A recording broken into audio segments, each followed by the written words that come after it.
Welcome to the December 1st Select Board meeting. It's 5:30 right now.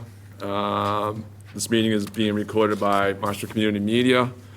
Is there anybody else in the room recording the meeting? I see none. Can we stand for the Pledge of Allegiance, please? I pledge allegiance to the flag of the United States of America, and to the republic for which it stands, one nation, under God, indivisible, with liberty and justice for all. Thank you. I just wanted to make a comment in regards to what happened in Washington D.C. with the shooting. I'm going to give thoughts and prayers to the family of Sarah Beckstrom, who's an Army specialist, and Air Force Staff Sergeant Andrew Wolf. A tragic situation that should never have happened. I also want to commend the Marshall Police Department, as well as many other departments in the state. There was a child that ran away in town, and she was safely recovered, and as far as I know, doing well. So thank you to all those involved in locating that child. Charles, do you have anything for us on the town administrator report? I just have one item. I had mentioned at our last meeting, reminding that we had the town meeting from the spring of 2025 had voted to form a taxation aid committee, and we need to work on finding people on that matter. But what I was going to do for the quarterly tax bills coming out is put an the towns voted to establish the fund, and I don't want to miss the opportunity for people who voluntarily want to donate money to what seems like a very worthy cause. So I am going to work on a flyer that would be an insert in the tax bill. So I just wanted to let you all know about that. And folks from the treasurer's office and the assessor's office have been very helpful in putting this together and doing all the logistics work on it. So. I mean, I would look at that, having a committee or a group together wouldn't be a priority right now, because it's probably not much money to be spread out at the moment is, right? So. Yeah, no, I think we have time. Over time, they're the ones that are going to have to set up procedures and protocols and what the standards are going to be. But this oh, thanks, sorry about that. But it's not an immediate need right now. Oh, it is. Thanks very much, Andrew. Is that it? That's all I got. Okay. Any other public comment? I see none. Eric, yeah.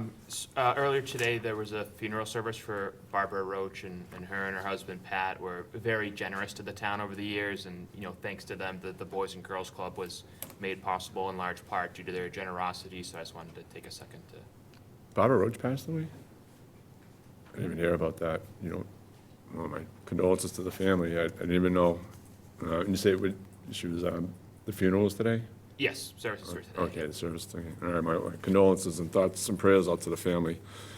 All right, so we have some appointments here. We got a hearing, 2 poll hearings, one at 6, one at 6:05, and then we have a liquor license hearing at 6:10.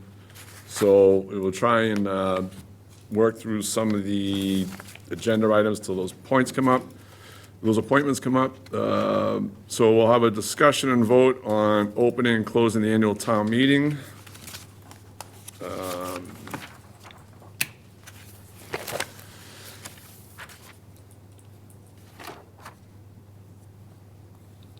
So annual town meeting of April 27, 2026.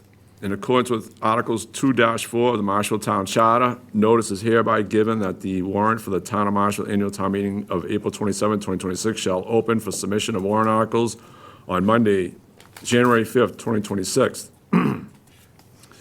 Articles should be submitted to the Select Board office. The annual town meeting warrant will close on Monday, January 26th, 2026 at 12:30 p.m.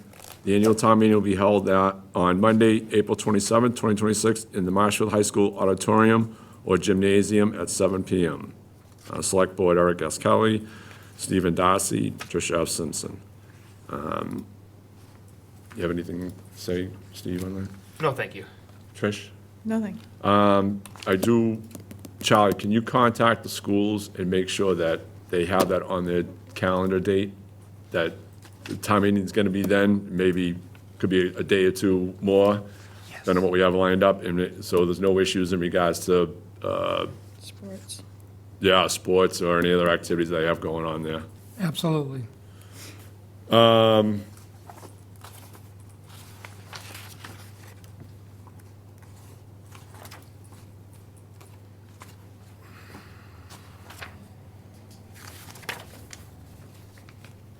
So I move the board vote to post notice of the opening and closing of the annual town meeting warrant between January 5th, 2026 and January 26th, 2026, as required by the town charter, Article 2-4, as set forth in the select board's packet. Do I have a second? Second. Aye. Aye. Aye. Thank you. Discussion and vote to approve the town's recreational trails committee, the second annual Webster's Wilderness NTV Classic on Sunday, January 11, 2026, from 9 a.m. to 3 p.m. Contingent upon the select board's receipt of favorable recommendations from police and fire. So we have a letter here from Ned Bangs, Recreational Trails Committee. Annual Webster Wilderness Winter Mountain Bike Classic. The Recreational Trails Committee is working with Jeff Wilson to offer the second annual Webster's Wilderness MTB Classic. The mountain bike race will be held on Sunday, January 11th. Storm makeup, January 18th, between the hours of 9 a.m. and 3 p.m. We plan to set up at 8 a.m. The actual race will be from 9 a.m. to 2 p.m., followed by the end of the race cleanup. We anticipate that the trails will be cleaned up and all material removed no later than 3:30 p.m. As with last year's event, the race will use existing trails located throughout Webster's Wilderness. The race will be limited to 55 riders between the ages of 12 to an adult. Jeff Wilson, resident and coach of Wampatuck Warriors Youth Mountain Bike Team, will serve as our race director. Jeff will be assisted by volunteers from the New England Mountain Bike Association, Friends of the Wampatuck State Park, Recreational Trails Committee, Trail Ambassadors, and Friends. The bike race will benefit the Recreational Trails Committee and our continued efforts to maintain and improve the growing network of trails throughout the town. We will have several first aid kits on hand. A few days prior to the race, a copy of the race course will be handed to both the Marshall Fire and Police Departments. The map will be highlighted in the race course, and identify the locations of race volunteers. The volunteers will have cell phones as well as radios for communications throughout the race day. Volunteers will we received positive feedback from last year's participants, and we look forward to a positive day out on the trail. We are asking the Marshall Select Board for permission and approval to offer this community event. As always, we are available to meet with town officials and departments to review the plan, the race, and to answer any questions. Thank you for support for this community event. I believe police doesn't have any issues, and I don't think I see anything from fire, but I'm sure they won't have any issues. Yeah, it's fine, yeah. Steve, do you have any comments to this? No, thank you. Trish, do you have any comments? Sounds awesome. Do you gentlemen want to speak to it for a little bit? Yes, the answer would be yes. Just I remember your name and address, please. Yes. Jeff Wilson, 26 Norwell Road. And Ned Bangs, current chair of the Recreation Trails Committee, 210 Woolon Circle in Marshfield as well. So we just wanted to let you know that on November 19th, we met with Conservation because it is on their property as well, for permission, any concerns that they may have had. And they had no concerns. We spoke with the fire chief. He doesn't have any concerns with it, and this week we'll connect with police to make sure there's anything that they need that we can do. The other races that we've had there last year, as well as at Carolina Hill, we've gone through police and fire, and they haven't had any concerns to speak of. So we'll look forward to it. Hopefully it's not going to be a freezing cold day, but a snowy day would be fine. Jeff, anything from you? No, it was a fun event for the people last year. They loved it. They had the warm insides. We made a donation, so Southeast Mass member, Southeast New England Mountain Bike Association made a donation to the center, the COA, and we raised some money for some tools, which we use on the trails, and prior to having the race, we go out and probably clean up everything, clean up those trails, so they'll be in better shape when we leave than they were to start, usually. And some work was already done this past summer by RTC, and then we'll go out there again and give it a, right now, we'll go out before the race, give it a once-over, and probably clean up some other stuff. Yeah, it's, About 2-mile race, the fastest people go early in the morning, the kids go in the afternoon, and then it's over. Mm-hmm. And we can say, one of the nice things last year about the race was that Carol Hamilton was very supportive of it.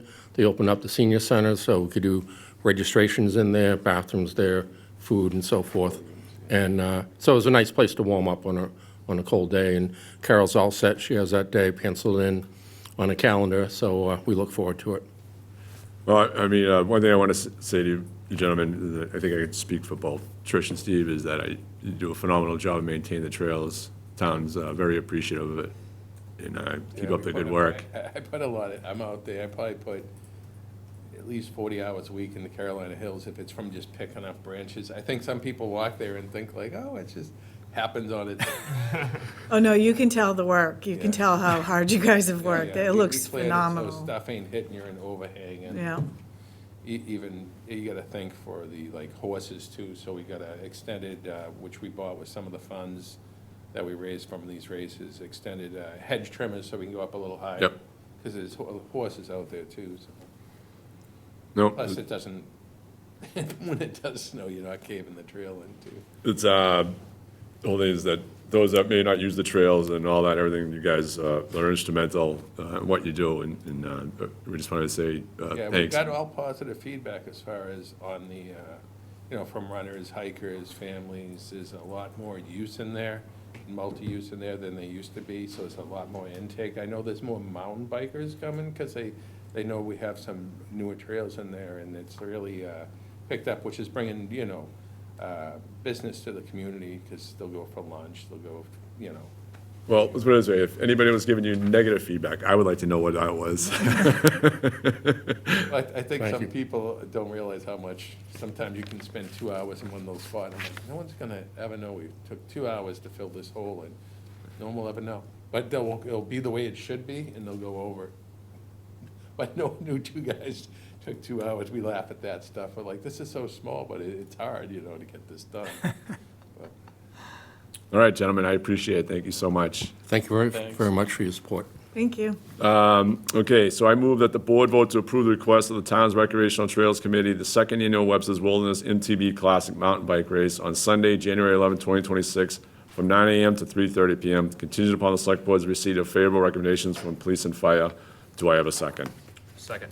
Aye. Aye. Aye. Thank you. Go through some donations here.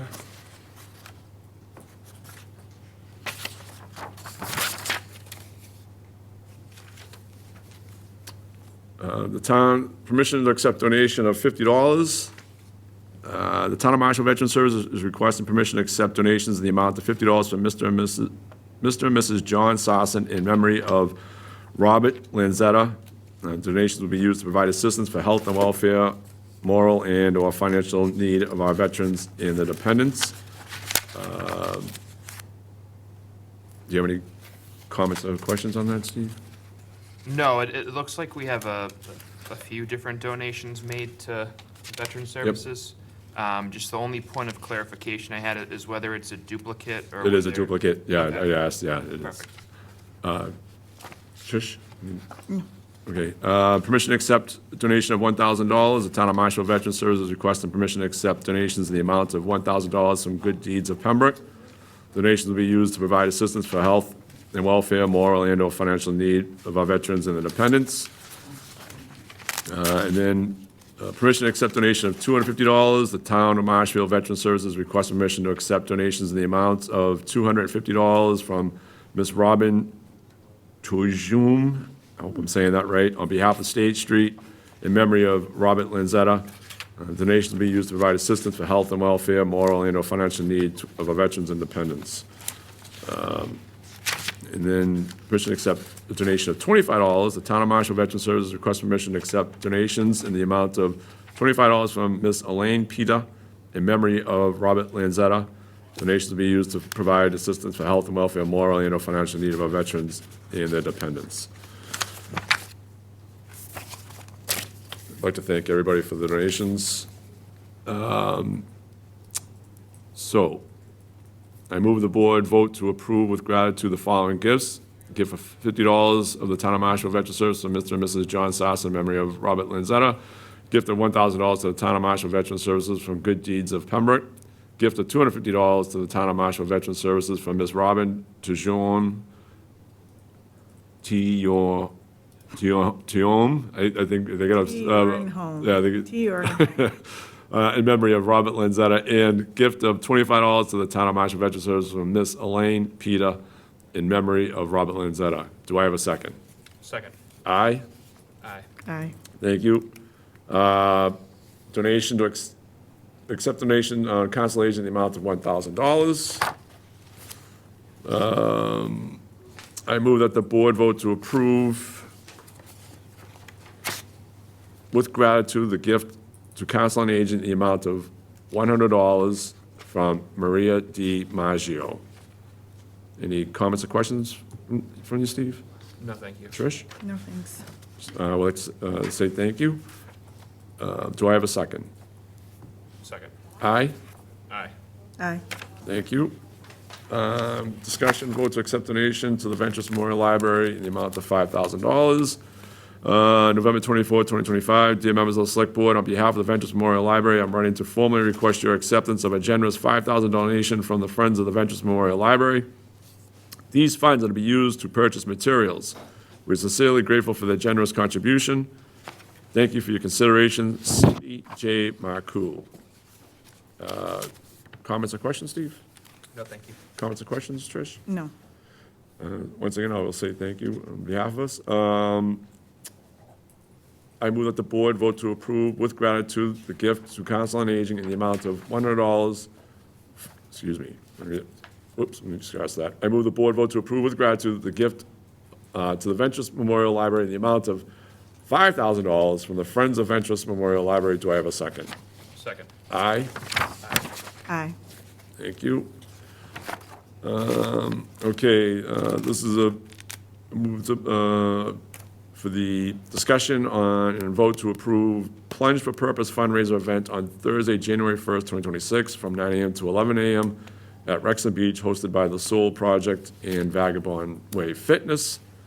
Dear members of the Select Board, I am writing to request permission to hold a charitable fundraising event on January 1st, 2026 at Wrexham Beach. The Plunge for Purpose is a polar plunge fundraiser hosted by the Soul Project and Vagabond Way Fitness. This event will raise funds to support the Soul's project's mission of creative inclusion, empowering spaces for women and girls of all ages and abilities. January 1st, 2026, 9 a.m. to 11 a.m. Attendance, approximately 40, 50 participants. This is our first ever plunge, so we're estimating here. We are partnering with the local Marshall business Saltwater Soul, owned by Johnny, who will provide a mobile sauna experience for participants to warm up after the plunge. We will also have other vendors local to Marshall joining us to make this a successful community event. Safety and logistics, all participants will be required to sign a liability waivers prior to the event. We will carry liability insurance for the event. We will have a dedicated cleanup crew to ensure the beach and parking lot are left spotless after the event. If lifeguards are required by the town, we will procure certified lifeguards for the duration of the event. We're committed to being respectful of their location and other community members, and we're happy to adjust our timing if needed to accommodate other events scheduled for that day. Thank you for considering our request. We believe this event will bring positive attention to Marshfield while supporting an important cause in our community. Please let me know if you require any additional information or documentation. And that would be from Christine McDonough. Comments or questions, Steve? No, thank you. Trish, comments or questions? No. I move that the board vote to approve the Plunge for Purpose fundraiser event on Thursday, January 1st, 2026, from 9 a.m. to 11 a.m. at Wrexham Beach, hosted by the Soul Project and Vagabond Way Fitness, contingent upon the Select Board's receipt of favorable recommendations from the police and fire. Do I have a second? Second. Aye? Aye. Aye. Discussion vote To move Plunge for Purpose fundraiser event, January 1st, 2026, from 11 a.m. to 1 p.m. at Rexon Beach, hosted by the Marshfield Elks. Don't they call it a polar plunge? Yeah, you know something, I think you're right. I think they, I do believe you are right, the polar plunge. So discussion vote to approve the, yeah, it is on the emails. Thank you, Trish, for that correction. Approve the polar plunge.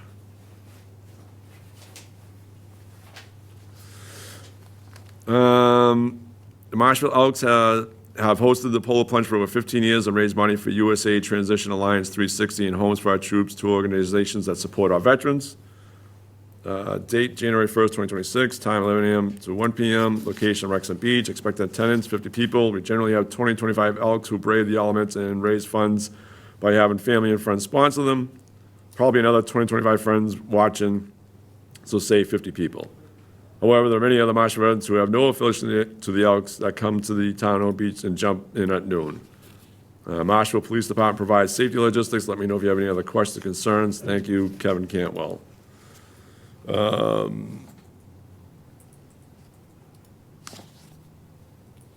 move that the board vote to approve the Marshfield Elks Polar Plunge fundraiser event on Thursday, January 1st, 2026, from 11 a.m. to 1 p.m. at Rexon Beach, contingent upon the select board's receipt of favorable recommendations from police and fire. Do I have a second? Second. Aye. Aye. Aye. All right.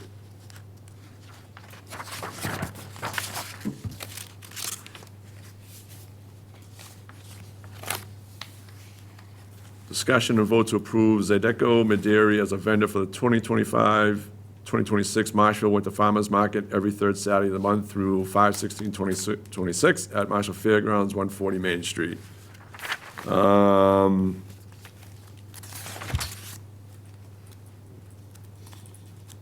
Eric Depperdine is the owner, and entity name Colombo de Predines, LLC. DBA is Zydeco Maderi. Manager of record Debbie Britt. Premises address 999 South Washington Street, North Attleboro, Mass. 02760. Dates of event October 25th to May 26th, third Saturday of the month. Event address 140 Main Street, Marshfield.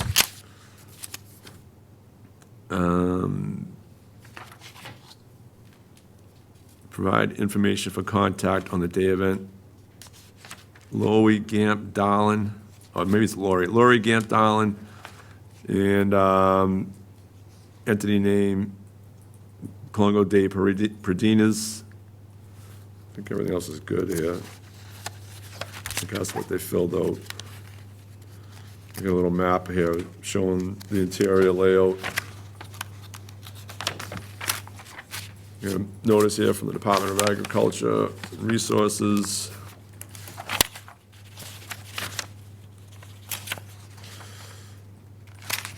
Farm and winery license, transportation and delivery permit.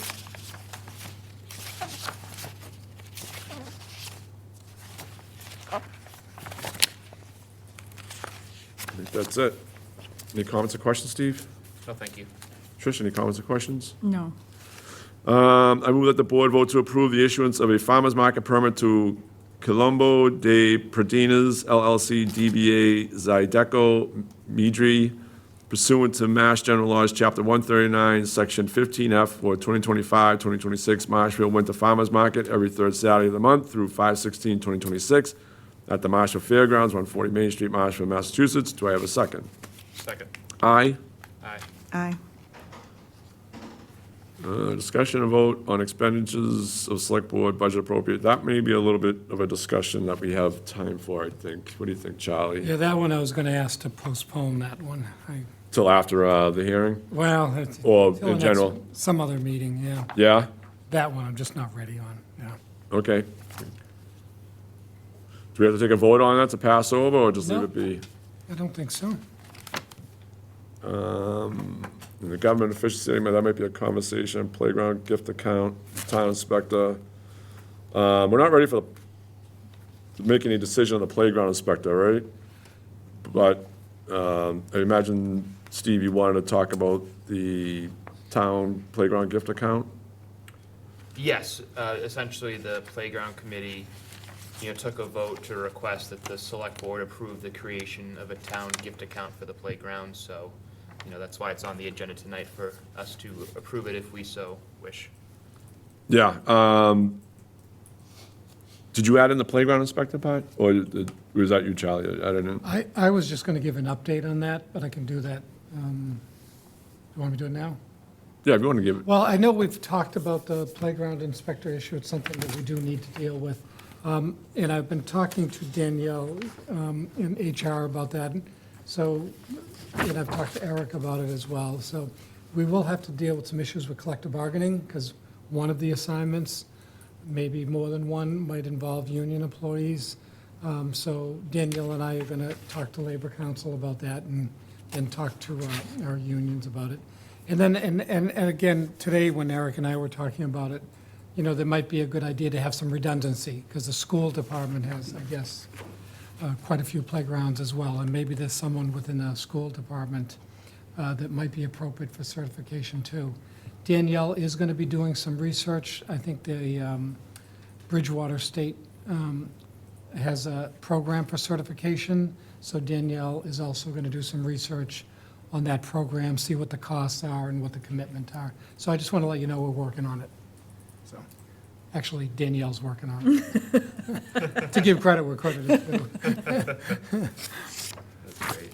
And the only thing I would add is, in the vein of this action item, the building commissioner did send us an email that we just remind folks that if they're gonna put a sign up on any of the 3 major islands in town, that they go to the building commissioner first for approval. Because quite frequently, people will put a sign up to advertise an event and it hasn't been approved yet, so he's kind of chasing them, so just a little, PSA on that. that sounds good. All right, so Steve, you let me know if you're happy with this motion.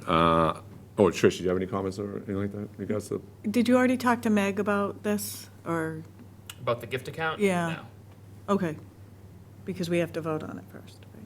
Okay, Yes. Got it, It's easy for us to do. So. got it, okay, you good? I'm good. Okay. I move that the board vote to authorize a town playground gift account charged by the playground committee. That good? Yep. Do I have a second? Second? Aye? Aye. Aye. Got about less than 2 minutes. All right, the grants. Oh, accept the minutes. We can probably bang that out. Do you have anything with the minutes? Are you good with them, Steve? Oh, good, yep. Trish? All set. I'm good with them as well. I move that the board vote to approve the open meeting minutes from November 3rd, 2025 select board meeting as set forth in the select board packet. Do I have a second? Second. Aye? Aye. Aye. Okay.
We're just waiting for 6 o'clock to pop up. We start our first hearing, the polls.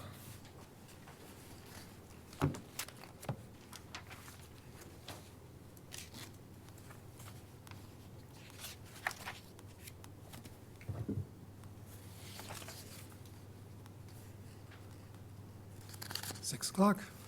6. There you go. All right. The Chair of the Select Board moves to open the public hearing on the poll hearing on Verizon New England and Instar Electric, DBA Eversource Energy, and for the polls located at 171 Canal Street. I didn't see any poll numbers there, so I can't read that into the record at the moment. So the public hearing notice, in conformity with the requirements of Section 22 of Chapter 166 of the general laws, you are hereby notified that a public hearing will be held at Marshfield Town Hall, Select Board Chamber, 870 Moraine Street, Marshfield, Massachusetts, on the first day of December 2025, at 6 p.m. upon the petition of Verizon New England and Instar Electric Company, DBA Eversource Energy, dated October 28, 2025, permission to locate poles, wires, cables, and fixtures, including the necessary anchors, guys, and other such sustaining and protecting fixtures to be owned and used in common along and across the following public ways or ways of said town, Marshfield.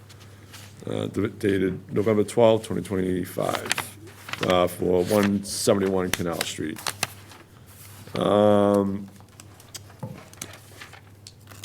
Charles, this notice was, the hearing was properly noticed within 48 hours prior to the opening of public hearing. Yes.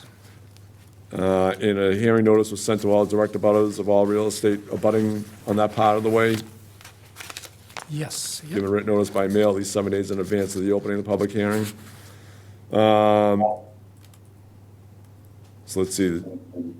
The chair confirms and lists out everything the select board has received from the applicant, which typically, so we got the application, we got a filing fee, and we do have a utility pole plan. We do have other supporting video materials. We have a map of where the poles are going, and there are reports from the utility company in regards to what this purpose is for. I do not see any letters in support or opposition in regards to going through it, and I didn't see any letters from towns, boards, or official committees in regards to it. So, the 171 Canal Street, relocate existing pole numbered P16A, approximately 75 feet southeast of existing pole P16A and approximately 45 feet northeast of existing pole P16 on Canal Street, to be located on the property address of 171 Canal Street. Reason the petition is necessary to continue to support permanent power at the request of the resident located at 171 Canal Street. The relocation is required due to tree coverage in the area and the poor condition of the existing pole. We therefore pray that after due notice and hearing provided by law that may be granted a joint identical location for permission to erect and maintain poles, wires, and cables together with anchors, guys, and other such sustaining fixtures.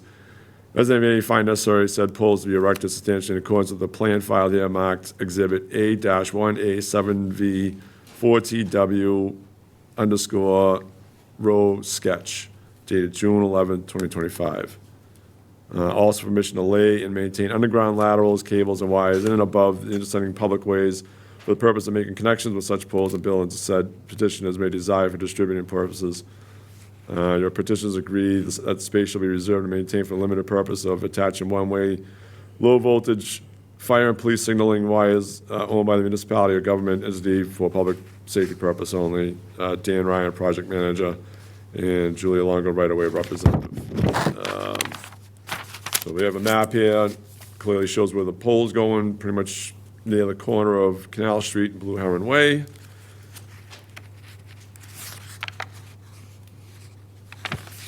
And I don't see any issues with it. Steve, do you have anything No. to say? Trish? No, you, Is there a representative here from Verizon or Eversource or Instar? Yes, Robin Latour, representing Verizon. What's the name again? Robin Latour? Robin Latour. All right, did you have anything to add on in regards to this request? No, just everything you said is correct. Okay. The only, before we make any how can I say this, approvals on this. There was some past work done in regards to Verizon with some utility poles along Ocean Street, and I think it was Forest Street. And we had an agreement with the past representative here that they would put reflectors on the poles, and the debris or material that was either dug up or whatever would be removed, and it's still sitting there. So Yes, I did speak with the Verizon today, and he spoke with the foreman. So their response is the reason the excess dirt is around the poles is they're still waiting for Eversource and Comcast to finish doing their transfers. So the work is not complete there, because they can't fill in the holes until the transfers are complete from Eversource and Verizon. Because they need to remove the poles and then use that dirt to fill in the poles that are still there. So when do they plan on having that taking place, do you know? Did you get a date? That's up to Comcast and Verizon, I mean Comcast and Eversource, so if you guys wanna get on them to finish. Well, no, I mean, the whole thing is that the agreement was made with Verizon. That's the thing, and Verizon agreed with it, that they would clean it up. So the whole thing is that I can't get on somebody that wasn't part of the discussion, but Verizon was. And Verizon said when they were completed with the pole work, which it Yeah, looks so to they me, can't complete their work until, because Comcast and Eversource are on those poles too. So they, on the poles, that are, Verizon already transferred, Comcast and Eversource are still on the existing poles, so they can't fill in those holes until those Comcast and Eversource are removed.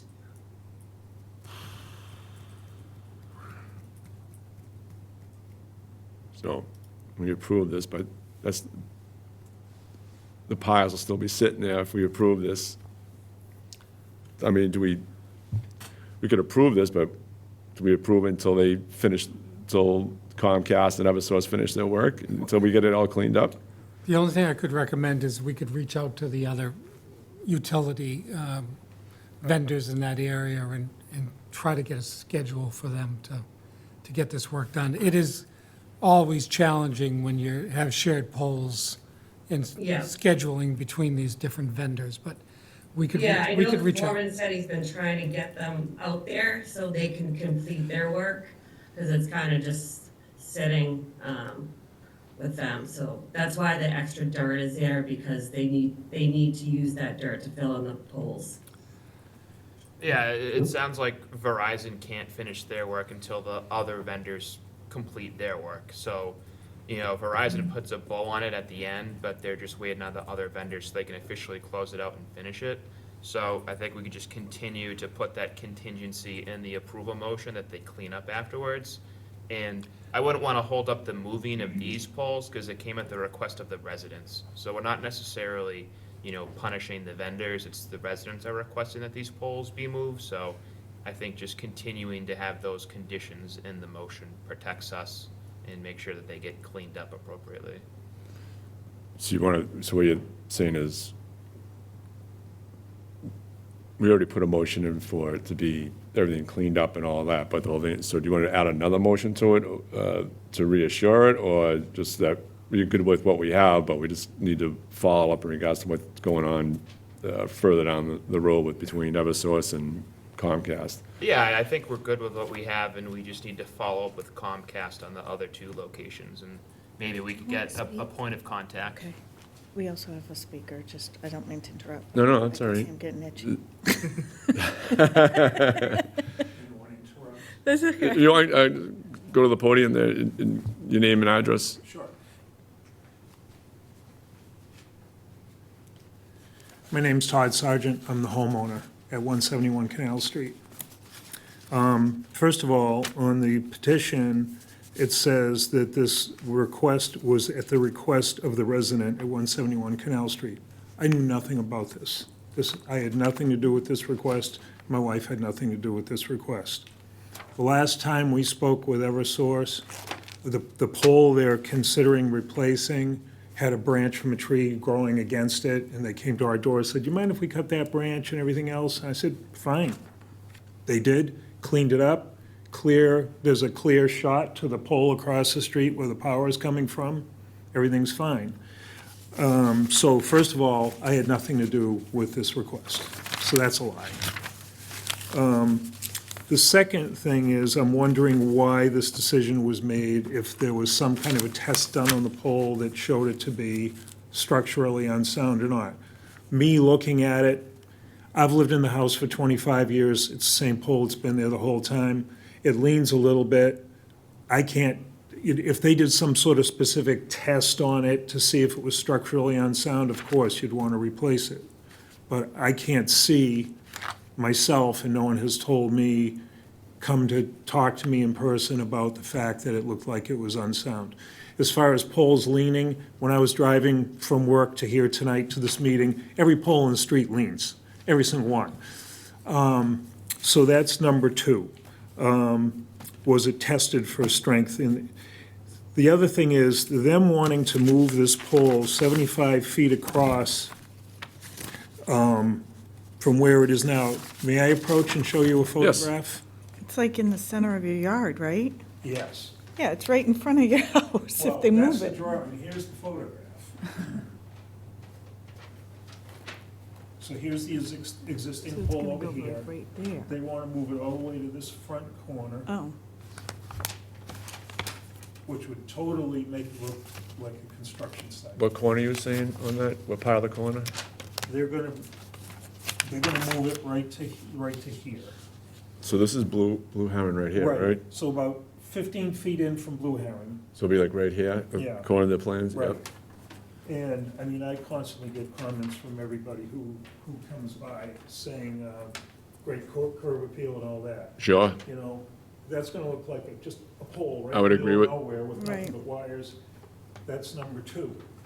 The other thing is, right now, where this pole is located, all my services are connected to this end of the house.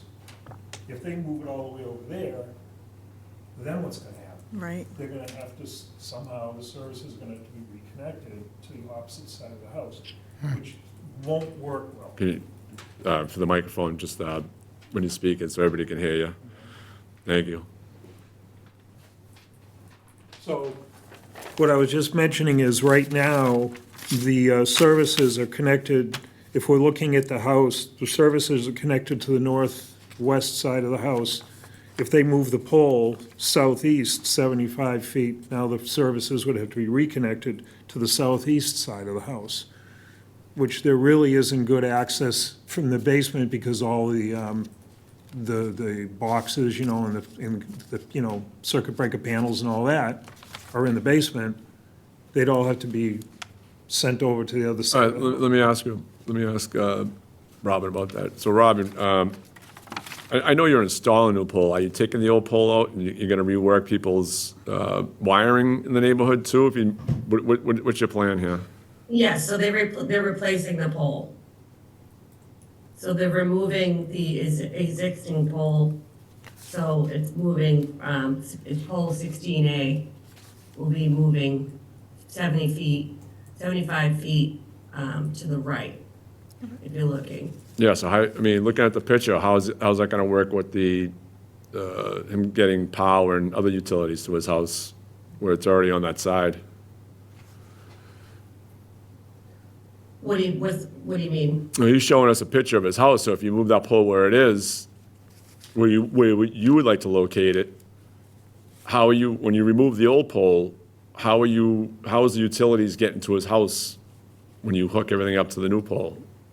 I will have to go and ask Verizon, and Eversource that question. That's out of my realm. That's more of an engineering question. And then the other thing is that,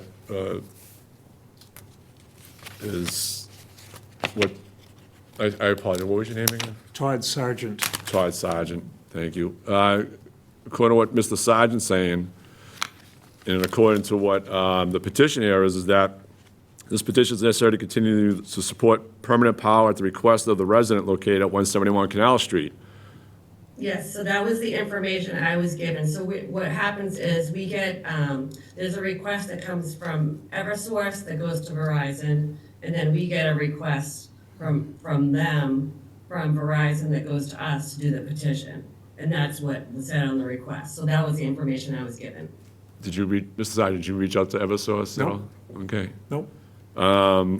Steve, do you have anything to chime in about this? We could just table this one, because it seems like there was a miscommunication. There's somewhere along there's the a big problem here. way. Yes, yeah. Yeah. I don't know about, should we tape, I don't, What I was going to suggest is that we continue the hearing until our next meeting, which would be The 15th. December 15th, right? Yeah. I mean, With more information on how to get power right to the house. I mean, I would like to, I mean, the whole thing is that the paperwork's wrong and all that. I don't know, I might look at it, I know, open everybody's opinion, is that I would just rather say no to this and then have them start the process over again. Well, Mr. Chairman, it's Attorney Bob Galvin. I'm here too. I'm sorry to interrupt, but I think if you postpone the hearing and ask the utility company to correct the errors in their application and get their story, straight as to why they're doing this and how it impacts, I think you could continue it to a date and time certain.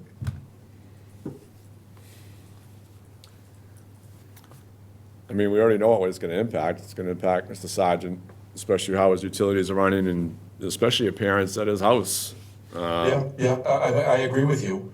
And you always have the discretion to make a finding that you're not going to approve it because it's not the public convenience.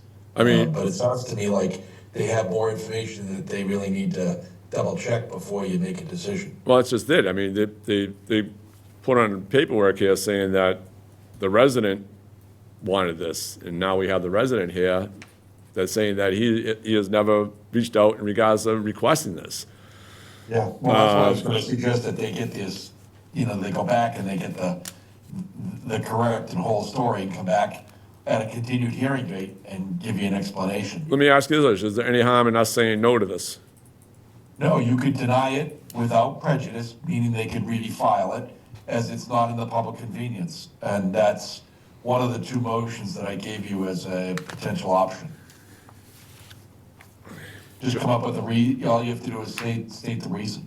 But the reason has to do with is the information is not accurate or complete, and, it's as presented, it's not clear that the public convenience is served by this relocation. Just on our side, Mr. Sargent. I would totally support replacing the pole if it's structurally unsound, but I don't understand why they just can't put a new one right there. Right. Because that's Right. where the power all goes right into the house, and it's out of the, and there's trees everywhere. So part of the thing about tree branches, they're gonna have to trim tree branches no matter where they put this pole. So my thing was, if the pole itself is structurally unsound and needs to be replaced, by all means, it should be replaced. I technically can't determine that, but why can't it be right next to where it is now? I would wholeheartedly agree with you, Mr. Sargent. Yep. Joe, did you have something to add? The gentleman behind you that wanted to speak. Oh, I'm sorry. No problem. Thank you. Let me get my stuff out of your way. No, you can leave it. Thanks, Mr. Chairman. Joe Pasevich, Wilson Road. Absolutely, this should be denied, because if you were to postpone it or to table it or whatever, you're still going to have the original plan as has been submitted, and that wouldn't be fair to the neighborhood or to anybody. And in terms of setting a precedent, we've been here before. I've seen how the utility companies handle pole installations as if it's just a done deal all the time. No. Thank you. Thank you, Joe, for that.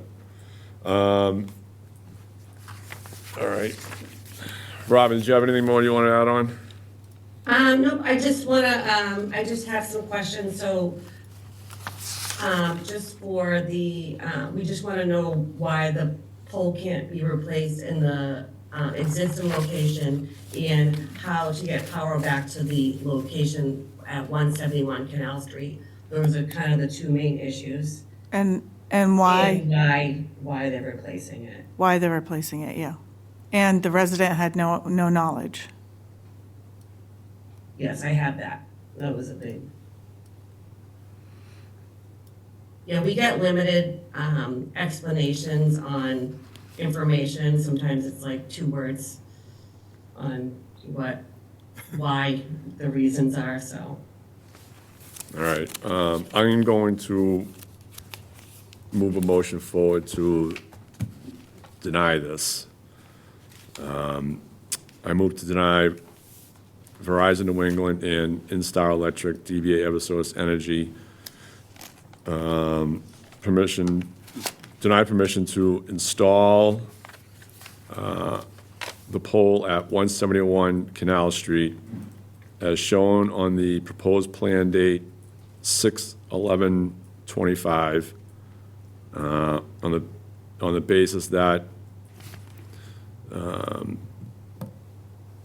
the information put forth from the applicant is lacking,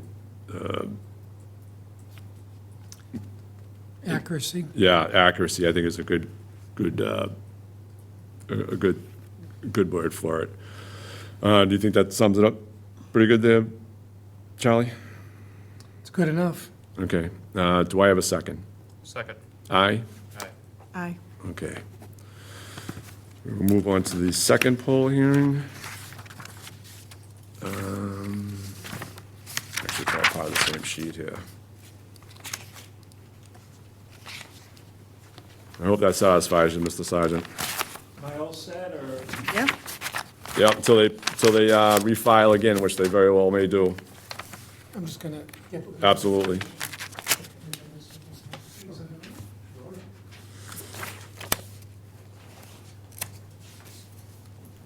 All right.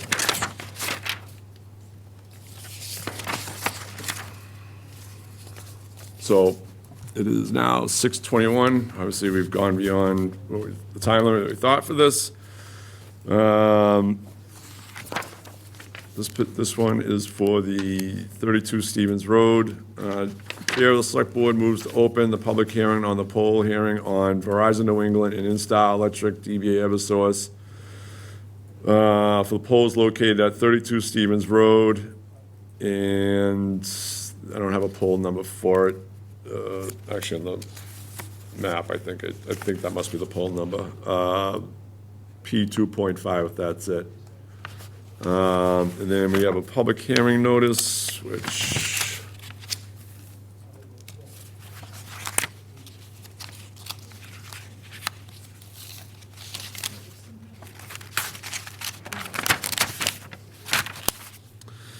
in conformity with the requirements of Section 22 of Chapter 166 of the General Laws, you are hereby notified that a public hearing will be held at Marshfield Town Hall, Select Board Chamber, 870 Moraine Street, Marshfield, Massachusetts, on the first day of December 2025 at 6:05 PM, upon the petition of Verizon New England and Instar Electric Company, DBA Eversource Energy, dated October 31st, 2025, for permission to locate poles, wires, cables, and fixtures, including the necessary anchors, guides, and other sustaining and protecting fixtures to be owned and used in common along and across the following public way or ways of said town, Marshfield, dated November 12th, 2025, 32 Stevens Road.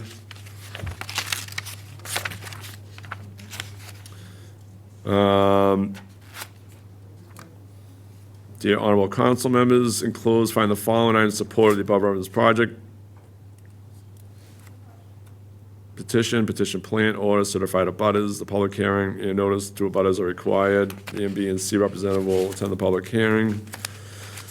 Some Daniel Ryan, so, near 32 Stevens Road, install one new 40-foot utility pole numbered P2.5, approximately 107 feet west of pole P2 and approximately 70 feet east of Stevens Road, near the address of 32 Stevens Road. This petition is necessary to continue to support permanent power at the request of the resident located at 32 Stevens Road.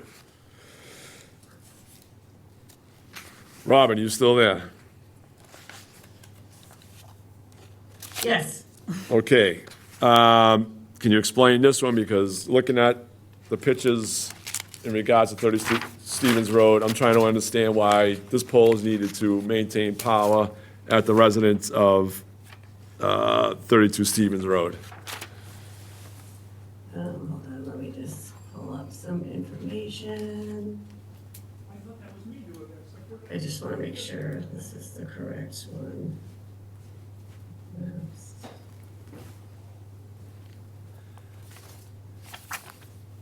I just want to pull it up on Google Maps to look at it.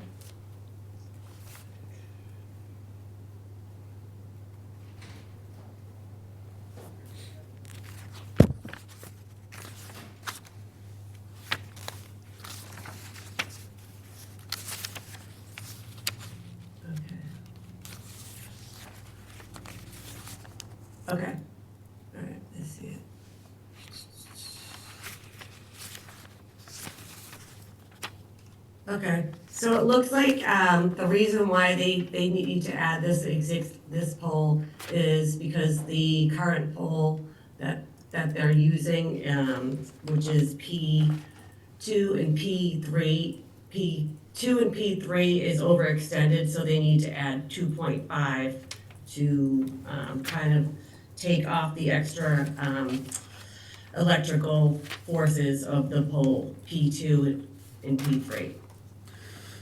Do you have a request letter from the resident that is located at 32 Stevens Road? I don't, I only get the row request from Verizon. Okay, because I didn't see anything like that in my folder either, and just because of the issue we just had with the last poll hearing, I am speculative right now in regards to the requests that are being set forth here. Is there anybody here from the general public that needs to speak on it?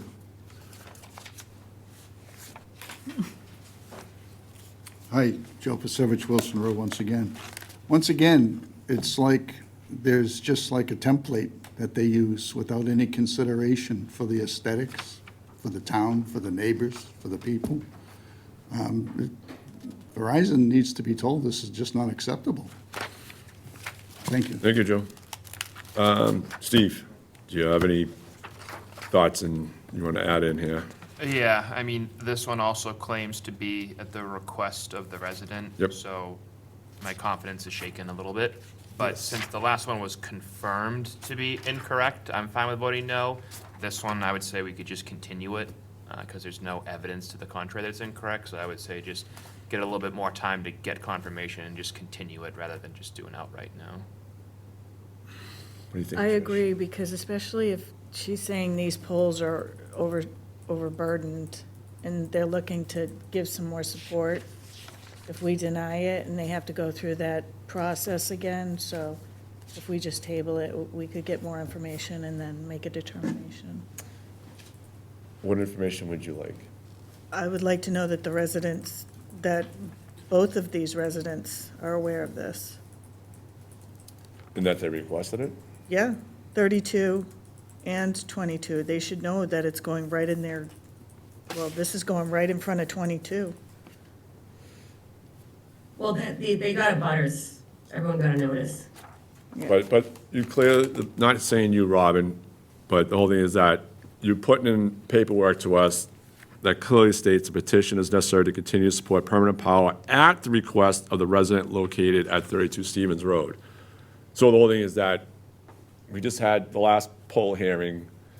Thankfully, a resident come in and cry foul on that one. So there's no reason for us not to think now that there's not another foul here either in regards to this paperwork. But if there's nobody that's denying this location, what is the reason for? I would the say, you know what I'm looking at, the reason would be, for me anyways, would be I would like you to get a letter from the person at 32 Stevens Road to verify that they requested this. Okay. And what else do you need? Steve, do you have anything? Let's put it this way, I should ask, do you agree with what I stated to Robin, and/or do you have anything to add on? It would be good to get confirmation from 32 and 22 Stephen Road, because 22 is getting the pole directly in front of their house. They're getting the new pole. Right. Okay, so Robin, 32 and 22 Stevens Road, we want to see letters of request from the neighbors there.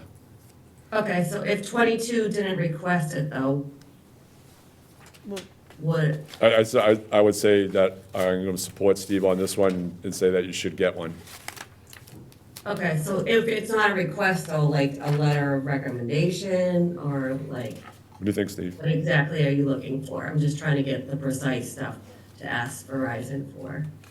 Just confirmation that they're aware that a new pole would be placed in front of their property. Okay, well, they did get the abutters notice that had all the information I on barely it, so look at they those. do know, but Yeah, I don't just, think they know. I'll send out more information on that. Yeah, Robin, I'm sure they probably did get the abutters notice. The whole thing is that we have a discrepancy in our paperwork here, in my opinion. This is concerning to me. Okay, this is just information that I get from I- them, so no, it's not, it's not on me. I get so. that, I get that. Joe, did you have anything else to add on? Sorry, follow-up. The representative mentioned that this was being done to deal with an electrical force issue. And I think what she meant to say was a dynamic force issue. If she mentioned something about the spacing of the poles, I think this typical spacing is 90 feet. Does that sound right? Does anybody know if that sounds about right? Can you answer that, Robin? I don't understand these questions. Yeah, Joe is asking if the typical spacing between poles is 90 feet. I'm not sure of that Okay, question. well, I thank you. can't answer that, thank you. So, currently, the spacing between the poles, P2 and P3 is 177 feet, so it's surpassed 90 feet. I don't know what the typical spacing. Yeah, right. Okay. All right, so Steve, you would just rather put a continuance on this? Yes.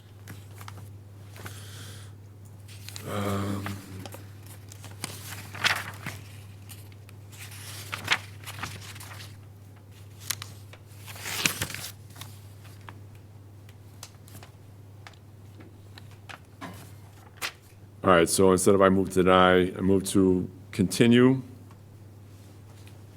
Is that all I have to change up in the wording there, what do you think? A date and a time.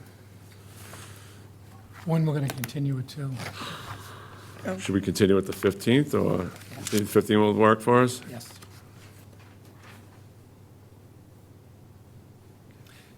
And maybe we just put it, 6 PM, I guess? Oh, yeah, we got to set a time for it, too, yeah. Do we have anything else? Have it? Top of my head. Yeah. We'll just do the liquor licenses, though. Okay, I move to continue New England, Verizon New England and Instar Electric DBA Eversource Energy. Continue the meeting to December 15th, 2025 at 6 PM in regards to the installation of poles at 32 Stevens Road on the proposed plan dated 9/3/25. Do I have a second? Second. Aye? Aye. Aye. Thank you. So, need to close this public hearing. And, so do I have a second to close this public hearing? Second. Aye? Aye. Aye. Okay. All right, Robin, I appreciate it. See you in a couple weeks. Okay, so will I get a continuance, another hearing notice? Or an email confirming, or? Yeah, we'll communicate with you in the next couple of days, probably tomorrow. Okay. Yep. Okay, perfect, thank you. Thank you.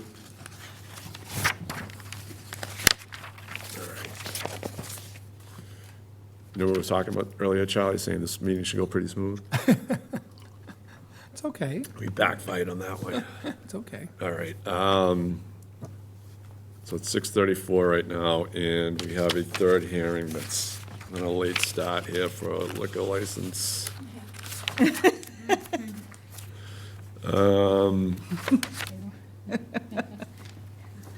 I apologize. Aye. No, it's okay. I'm excited for you to open. Thank you. You did? Yeah, I love sushi. Wait. Look at my phone case. I love sushi. I Wait, was- you're already open? Yeah, we're open on last Friday. Oh, Yeah, yeah, so we're exciting for the okay. this year. Yeah. I get a discount. Thank you, of course, sure. All right, it's 6:35, so there's a new wine and malt restaurant liquor license hearing, application for new wine and malt restaurant liquor license from the Haraku, did I say that right? Haliku, yes. Steakhouse and Sushi, DBA Haraku. Jingyan Yes, Liao, yes, manager. yes. Premises located at 57 Snow Road, Unit 14, Marshall, Mass. 02050, described as restaurant premises has one floor, total 37 80 square feet, one office room, 2 bathrooms, 1 kitchen, 1 bar, 1 sushi bar, and 5 hibachi dining tables. I move that the select board vote to open the public hearing under Mass General Laws, Chapter 138, Section 12, and Chapter 138, Section 15A, on the application for a new wine and malt restaurant liquor license from the Haraku Steakhouse and Sushi Incorporated, DBA Haraku Jingyang Liao, manager, premise located at 57 Snow Road, Unit 14, Marshfield, Mass. 02050. The licensed premise is described as a restaurant with 1 floor, total of 3,780 square feet, 1 office room, 2 bathrooms, 1 kitchen, 1 bar, 1 sushi bar, and 5 hibachi dining tables. Notice is hereby given under Chapter 138 of the Massachusetts General Laws as amended. There will be a public hearing on Monday, December 1st, 2025, at 6:10, of course it is now 6:36, in the Select Board Chamber, Marshfield Town Hall, 870 Moraine Street, Marshfield, 02050, on the application for a new wine and malt restaurant liquor license from the Haraku Steakhouse and Sushi Incorporated, DBA Haraku Jingyang Liao, manager. Premises located at 57 Snow Road, Unit 14, Marshfield, Mass. Described as a restaurant premises as 1 floor. Total 3,780 square feet, and 1 office room, 2 bathrooms, 1 kitchen, 1 bar, 1 sushi bar, and 5 hibachi dining tables. Marshfield Select Board as licensed authority, Eric Kelly, Stephen Darcy, Patricia Simpson. It was published in the Coastal Mariner. I think everything was good here. I think I had one question in regards to it. And you were using the old layout from the Aoyama Japanese Steakhouse. Are you staying with that layout, I think, between the outside and the inside? The tables and all that? So nothing's changing in regards to the layout inside No, I that? didn't do any change, no change there. No changes? Okay. Steve, you have any comments or questions? No, all the paperwork looks good. Trish? All set? And any public comments? As I see none. Let me go back.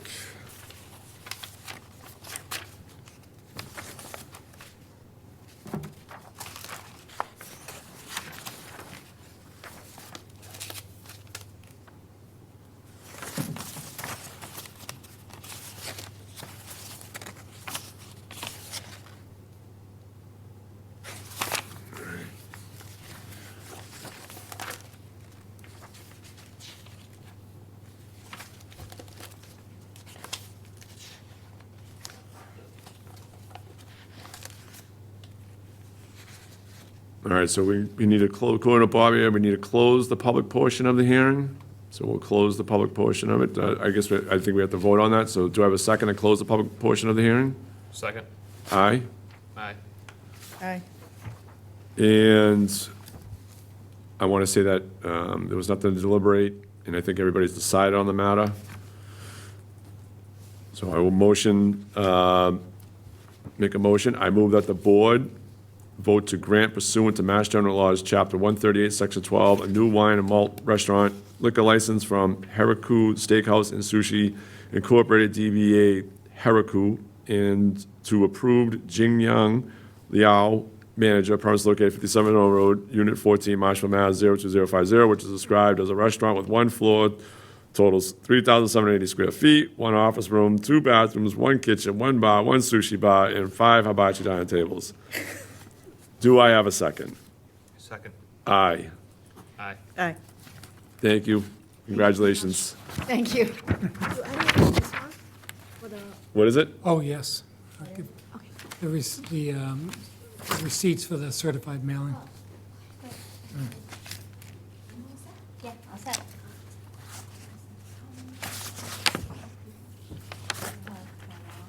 How long does it take to get the liquor? The state, you're at the mercy of the state, so it's hard to say, but Thank you. I think we have to put together our end, right? And then what, send it off to the state? yeah, and then who knows how, Yeah, I would say it comes down to you girls just putting everything together. That should be quick. we just, Yeah, we'll do it right away. We're counting on it. we just can't control how quickly the Yes. state will. Bye-bye, thank you. I don't know anymore how slow or quick they I are. know. Yeah, exactly. All right, trails, we got done. Donations are done.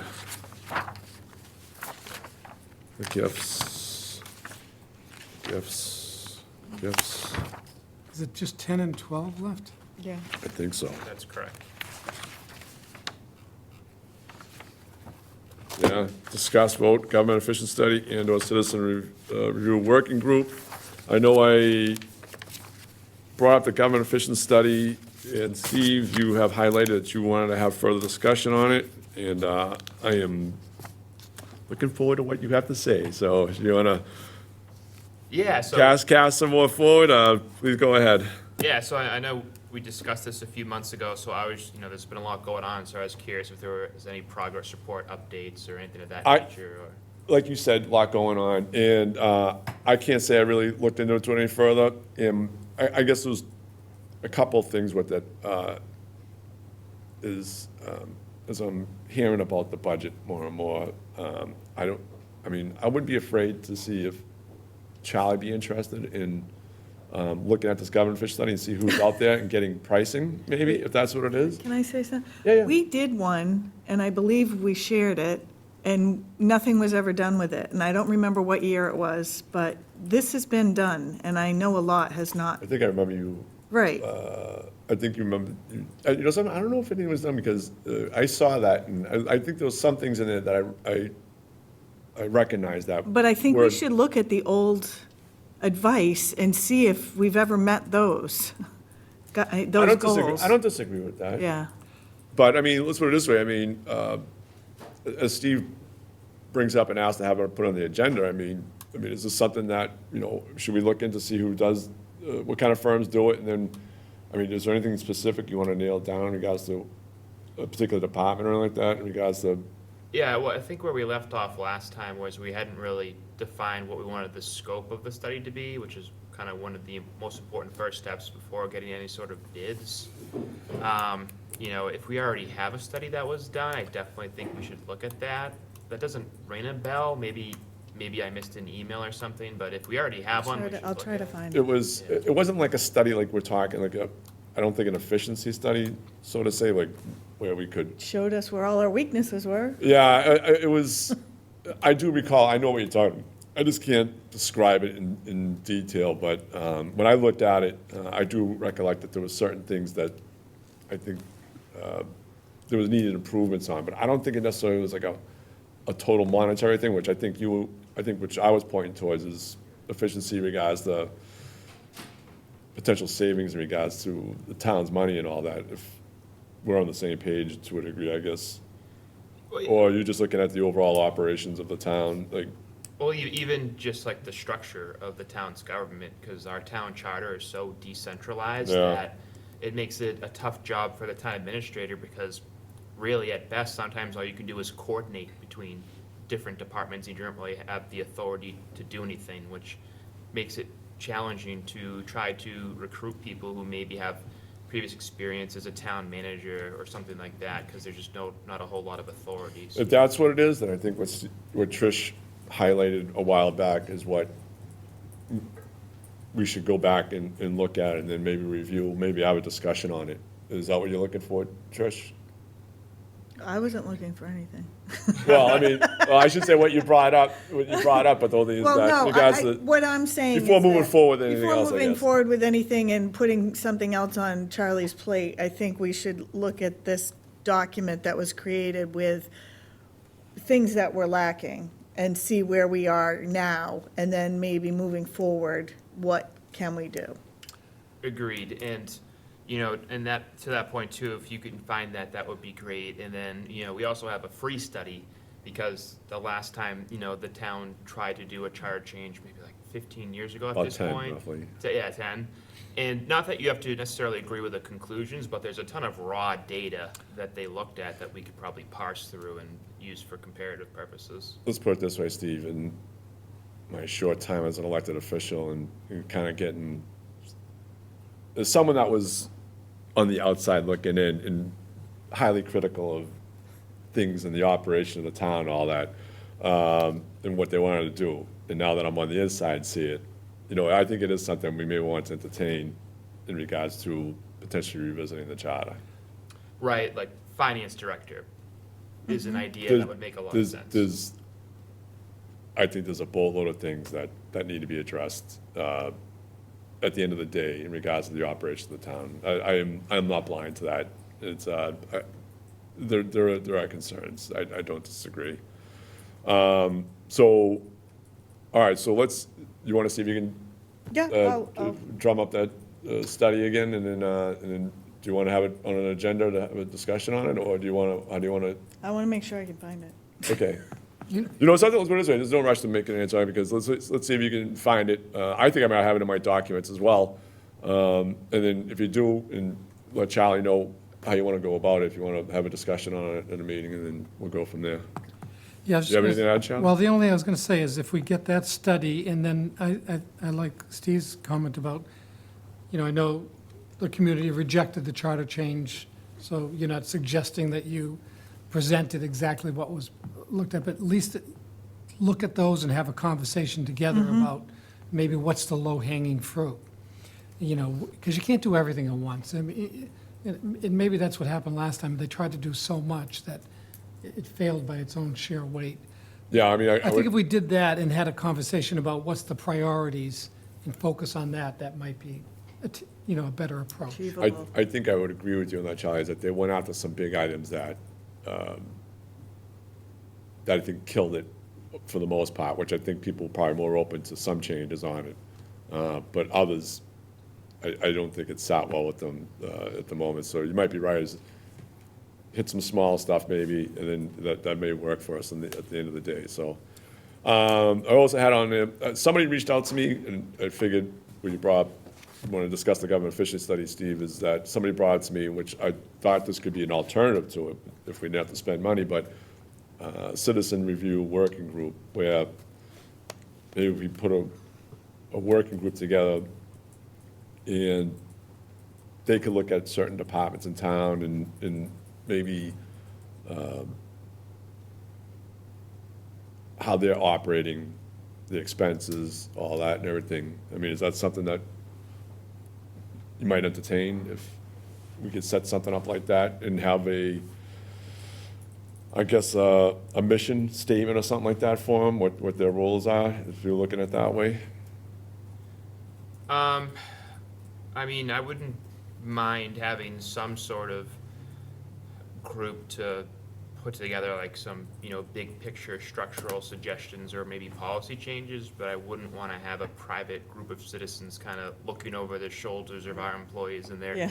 day-to-day operations. No, nothing like that. It was pretty much the finances. I'll give a perfect example. Schools. Everybody's got questions on schools, their spending and all that.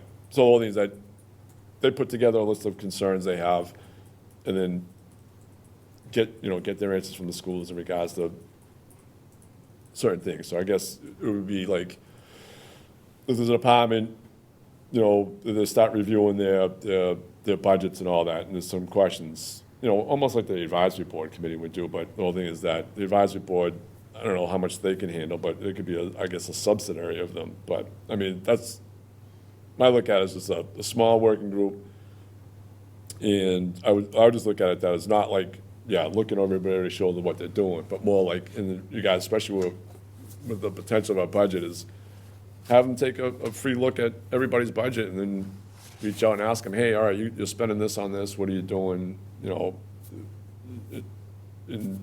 what kind of explanation you get, and see what, and then, maybe they could send us a report and for us to read, and we go from there. I mean, I'm willing to try anything if it makes sense, so I'm willing to hear and entertain everybody's ideas on this. We could probably just do like a joint meeting or a joint hearing with the school committee and have people ask questions in that venue. And just have it all be public and recorded, and just do a joint meeting and just show that, we can do communication as a two-way street, and reach out to them when we have questions, and just do a joint meeting or a joint public hearing, and people can come to ask questions. Yeah, it's, I look back at that town meeting article that incorporated us, and there wasn't too much discussion on that with us, so what's your thoughts, Trish? I like the joint meeting idea. I would love to see collaborations between the different boards and departments, because you've mentioned that we are kind of siloed. Charlie's mentioned it too. I think bringing in citizens and having them question budgets and it might be, I mean, I feel like that's kind of our job and the Well, I mean, they have capital the- budgets. Well, no, not really. I mean, look, if you look at, I mean, the citizen can do it on its own. They can ask for budget paperwork and do it on their own and all that. But the whole thing is, I just look at, like, I was talking to this person, I was like, well, look, if you had a small group of people with different thoughts and all that, and you pull everybody's budget and then you go through it, maybe that's something that can work to our advantage, in regards to getting answers to certain things. I mean, the town budget's so big and everything that all of us here couldn't even do it, in a certain time frame, so, I mean, there's nothing that we have to vote on right now, what I'm looking for, but I just wanted to be between what you brought up with the government efficiency study, and I wanted to hear what you had to say about it, but also someone brought to me a citizen working group in regards to reviewing the budget and the expenditures and all that. I figured I'd just throw it out there, get a feel for it, and you guys want to think about it and put it forward at a future time. If you think so, then we can do that, so. You guys good? Yeah, I would just add that, right, I mean, not just here, but across the entire state, that by state statute, the school committees have a lot of independence. So I think we might make more headway with a honey approach, and just, I think a joint collaborative meeting and hearing would be fruitful to kind of improve communication, and so that everyone's working together and rowing in the same direction. And as far as transparency, I think it's great if it's televised or, because then people get the information right then and there, and Yeah, I think they have, if I remember correctly, it's a discussion, I think they had like 800 line items in their budget, so I mean, it's, I don't think we're doing 800 line items in a session, that's for sure, I would just look at, I think there's many things that people have questions on. I think maybe a lot of us, maybe us here as well, in regards to the school budget and the spending, and especially with the drop in students and all that, but the things go up. But I mean, I don't want to just pick on the schools. I mean, I was talking to Charlie, I was like, before we do that, we got to start looking at our own budgets and everything. So, and that's something that Charlie and I have gone over and questioned some things on. So, I mean, I think everybody's budget needs to be gone through, and hopefully we can do that going forward in regards to seeing where we can do better on, because things aren't looking so bright right now, I guess you could say, so. All right.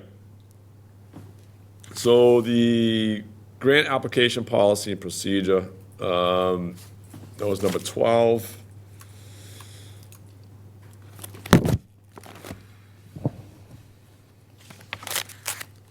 So this I brought up because in my time here, well, as a citizen that I always questioned, but also now as a select board member, it seems that the grant writings seem to have free rein without any approvals. And my concerns is that some of the grants that we're getting cost the town money. There's some kind of match, or you gotta put some kind of funding towards it, and it makes its way to the town meeting warrant. And, in my opinion, is that it raises questions, because right now, especially in regards to the potential town's financial situation, I'm like, something, maybe before anybody starts writing grants for a particular amount, that we should have a say in it. And I believe, Charlie, this is from the town of Brewster that you have put this towards, and I thought it looks good. I don't think I have any issues with it. I don't know if $25,000 is too small or too big, but I like it. I think Brewster, when I brought this up, he says, "Oh, Brewster did that, I don't know, a while back," and I'm like, "Really?" I was like, "All right, so we're all on the same, we're all trending in the same page here, the same path." So, do you want to comment on it? Yeah, so I would say, well, I've been retired for 10 years, so we probably did this 15 years ago. just, For the so money. maybe that $25,000 should be maybe amended, but, the reality in every town is, departments and boards and committees have typically just good intentions, right? We know that. But sometimes there are costs incurred by the town, for example, Brewster got funding to hire, I think, 3 new firefighters. It was a great program, and there was a progressive funding from the federal government, but at the end of like 4 or 5 years, the town was totally responsible to continue those positions, and we did, it was great. But you have to make sure you work that into your financial projection in the outlying years. And so that's just the whole idea, is that there's a thorough vetting of grant applications to make sure if there are any commitments and obligations on the part of the town, that it's understood. And it's publicly disclosed in some reasonable manner. The only thing I was thinking here is, whatever that number that you may or may not grant authority to the town administrator, maybe what we should also do in here is say that the town administrator, if he reviews and approves something for $25,000, that he has to report to the select board at the next meeting. The whole idea is that we don't want to miss deadlines, but, so maybe that's the number you might want to talk about, and maybe an obligation by the town administrator to update the select board, probably is a good addition. I mean, when I look at it as what you said there in regards to not missing deadlines, which I can understand, the whole thing is that when you put that particular, when you frame it that way, the town administrator can approve it, but then he has to report it. The whole thing is that, who's to say that certain departments won't wait to that moment and then report it to them, and then may potentially abuse the process. So the whole thing is that, my look at it is that I am open to, if Steve or Trish were looking to put this forward, I'm open to the dollar amount being tweaked if need be. But I would say to have a broad brush and let the TA make the decision, and then go to the select board and let them know about it without the select board actually approving it. That would go against what my goal here is protecting the towns, or being more transparent in the process of the town and the spending. Then we might as well take this piece of paper in the discussion and rip it up, in my opinion. So, Well, remember, I'm suggesting that a lot of it, like a library grant, a COA formula grant, these are small grants, so, that's what I'm saying. 25,000 under, I see. as long as it's not, the town has to come up with a chunk of change to offset whatever, because usually the grants come with Matching. some kind of Right, match, or you gotta come up with a percentage of the money and all that. To get that money. Yeah, so that's the whole thing, is we're spending, the whole thing is that right now, I think we just need to watch everything, in my well, opinion. or maybe we modify the language a little bit to say, if it's just a pure grant, we're applying for something that an agency, an organization will pay 100% of the costs, seems logical, who's gonna fight that? I wouldn't be opposed to that, but my other concern is not, on top of what the dollar amount, is sometimes those grants come with strings attached to them. Yeah. And that's the other concern right there, is that the strings attached, because we don't know what those strings are, and could they cost us financially further down the road? Yeah. So, and actually, something now that I'm thinking of it, it's probably something that should be, I would say, maybe added into this, in regards to, I mean, I don't wanna have to go through every grant. I mean, if there was a way we could word, like, hey, look, if you get approved for the grant, but the strings attached, then it has to be approved by the select board. But the whole thing is that generally, you don't they won't approve them until something happens, if I'm correct, right? Like, A lot of them are pretty straightforward and not very complicated, and annual in nature even. So those, can't imagine anyone's gonna have a problem. I think you're suggesting if there's some obligation requirement that is being required and committed to by the town, but then maybe you want the select board to approve it. yeah. So maybe we can, if there's any ideas, we can modify this a little bit. Steve, any thoughts? Yeah, just I want to empower our employees to apply for as many grants as possible, because I think that helps the town and it helps us to save money, so I wouldn't want to slow them down, especially if there's a time-sensitive deadline that they need to apply for and our next meeting isn't going to come up in time. So I understand what you're saying with respect to grants that don't require matching funds and then grants that do require matching funds. But the way the draft is written right now, there's no distinction between the two. So to Charlie's point, I don't really see why we would need to hold up a grant that doesn't require any matching funds. I would be okay with that moving forward. And a couple other things too, at the end of the day, if there is a grant that requires matching funding, we would first have to put that on the warrant as the gatekeepers, and then town meeting as our legislative body would have to approve it as well.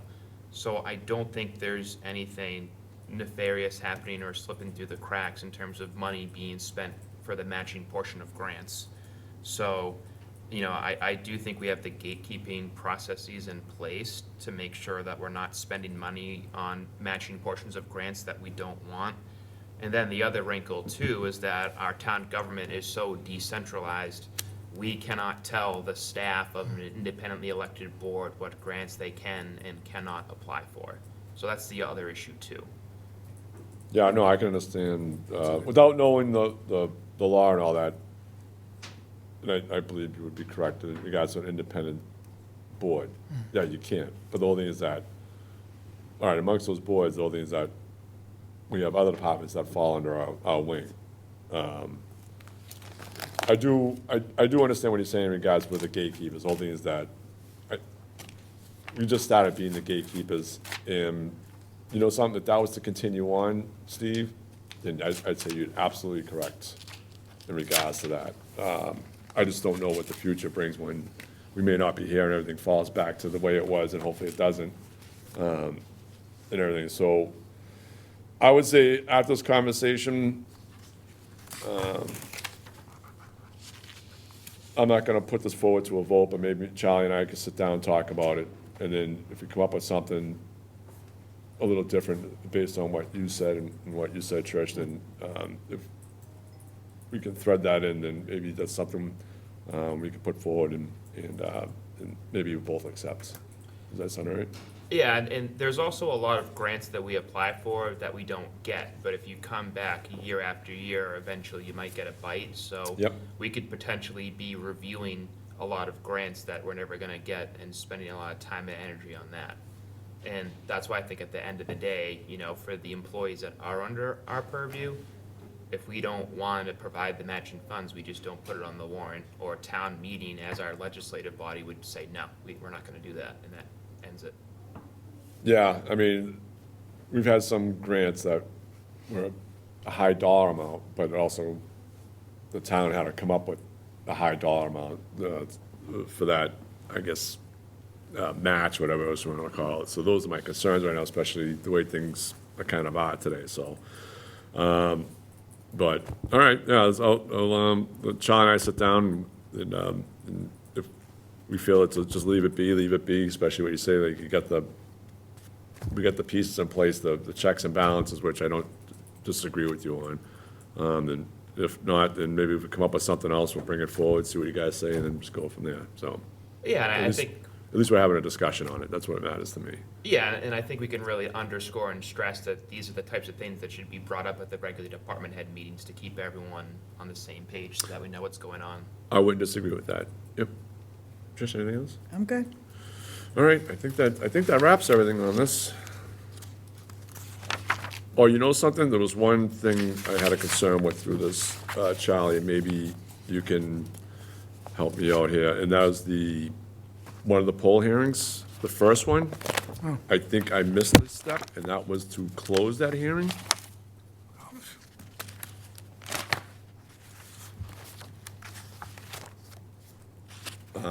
So is there can we roll back on that?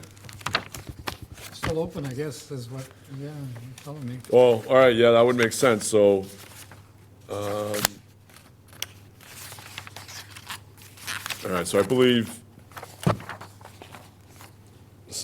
That was 32, I think it was 171.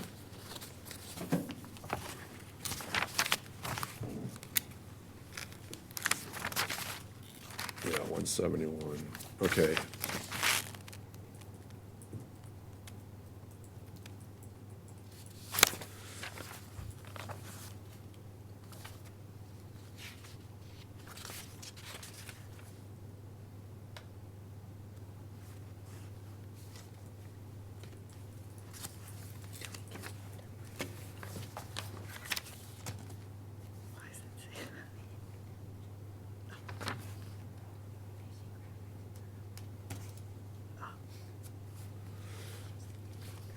So on the closing that, Charlie, I'm just saying the street name in the poll, right? No, street name,